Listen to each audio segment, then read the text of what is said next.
Chapter 22. Daniel was at the far end of the big room, retelling the battle, which now probably included Apache helicopters and ninjas. I decided to keep my distance, still trying to process what had happened. Nella was in the kitchen, near the eating area and piano, so I decided to see if she was any cooler. Still looking to eviscerate a good-looking Irishman? Please say no.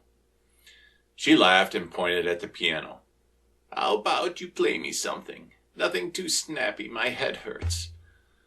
Finally, a way to be useful. I snapped open the cover on the keys and very quietly went into Pachelbel's Canon in D.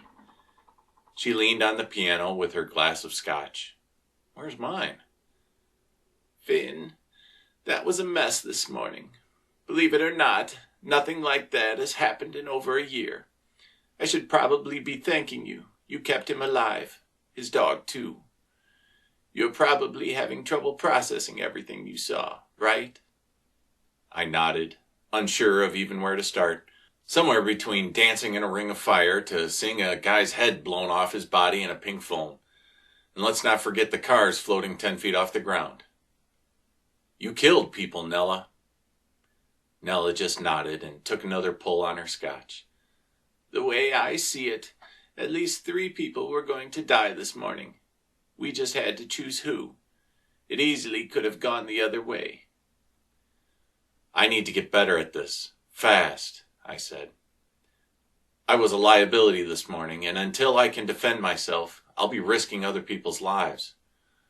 Nella nodded, with a relaxed grin that only comes from medicinal scotch. Indeed. How did your session go with Zoo?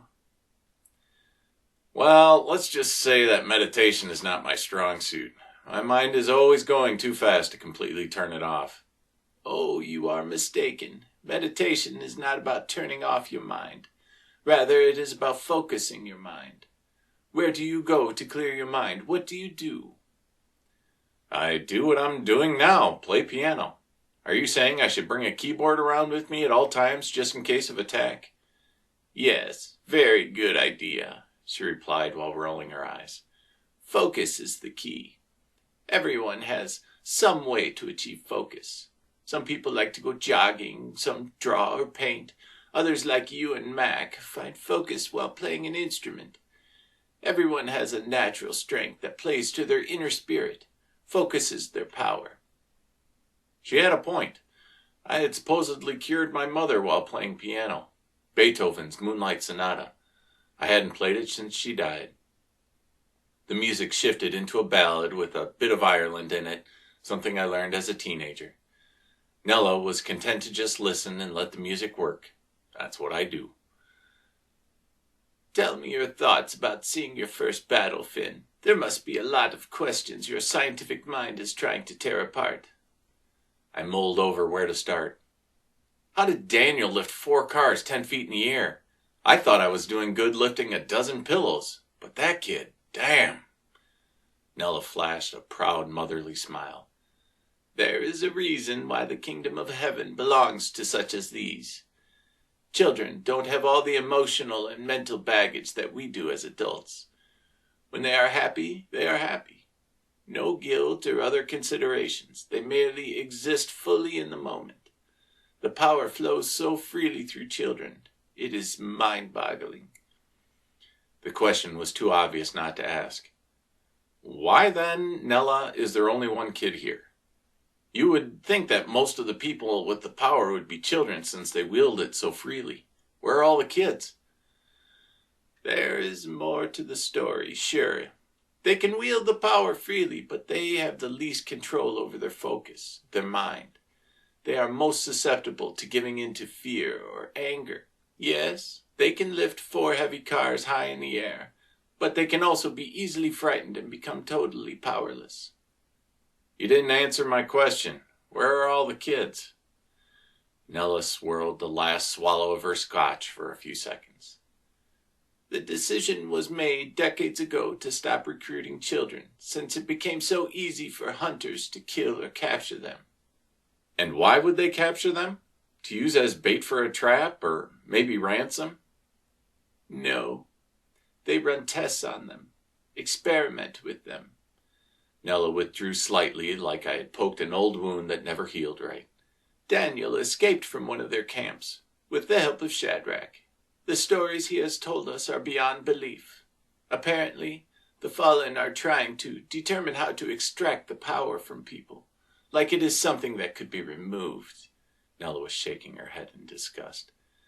They run the children through different tests to find the limits of their powers, presumably to aid in their battle plans against the Army of Light.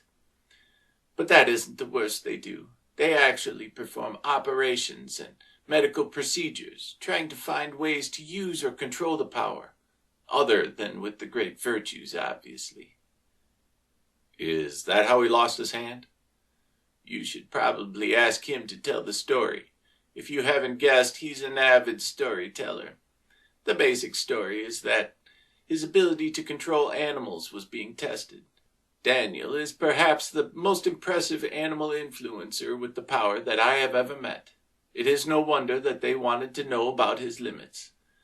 They put him in an arena type of room with steel walls and floor. There were sliding doors in the walls that opened to release various animals into the room. As Daniel tells it, they had tigers, lions, pit bulls, black mamba snakes, just about every nasty you can think of. Spiders? An involuntary shiver went through my spine. Ha! Probably. You should ask him yourself. The list gets longer every time. Anyway, he easily calmed all of them, and one of the animals that came out was Shadrach. It didn't matter what was released or how hungry each animal may have been. Daniel calmed each of them. The way he tells it, she was smiling huge now, Shadrach had stretched out so Daniel could lay on him like a big black throw rug. Then they released a kraal. Things fell apart quickly when Daniel couldn't affect the kraal at all. It had taken possession of a large German shepherd, and to make a long story short, it tore most of his hand off. That thing would have killed him, but Shadrach came to his defense. All the other animals went back to their normal state once Daniel was injured and lost focus. They started attacking each other and assuming defensive postures. Shadrach was the only one to continue defending Daniel. Eventually, all the animals were pulled back into their pens, and the scientists and doctors at the facility removed what was left of Daniel's hand in order to save him. Not 2 days later, they tried it again, this time outside in an open field with a high fence. I had stopped playing piano at some point without even realizing it, absorbing the horror of the story to the nicest kid I knew. What were they thinking, trying it again so soon? We aren't positive, but we believe they were testing whether he would be able to control the animals to the same extent. With such a horrific experience fresh in his mind, it would be reasonable to expect that he would have doubts, especially since Daniel didn't know what a kraal was at that point. In his mind, that German shepherd couldn't be controlled. Doubt is the opposite of faith. We think they were testing how effective doubt would be on him. Naturally, it failed. Daniel, now one-handed, immediately found Shadrach in the field, as well as many other normal animals. When the Fallen released the kraal again, Daniel was ready, and made all the animals form a protective barrier between them. The kraal was furious and wild and lashed out at each advancing animal protecting the boy. It didn't take long for the kraal's rage to turn to panic, and it ran at top speed to the far side of the field where it was trapped by the fence. Slowly, Daniel and his pack advanced on the panicking beast. There was only one escape, to dig. It found a low spot in the fence and frantically started digging till it could squeeze under. Let me guess. Daniel followed. You bet. By the time the Fallen had realized what was happening, it was too late, and half the animals, along with Daniel, had escaped. Naturally, they were followed, but our clever boy outwitted them again.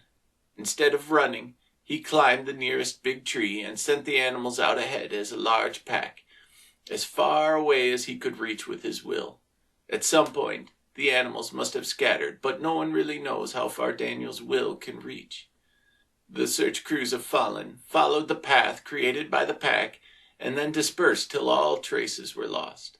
Some of the animals were recovered, but Daniel somehow managed to escape them. 2 days later, when Daniel climbed down out of the tree, there was his giant, black, hairy friend waiting for him. So, how did your paths end up crossing? Not as magically or directly as you might suspect. Daniel was picked up by a truck driver who saw his dirty bandaged stump and took him immediately to a local hospital in upstate New York.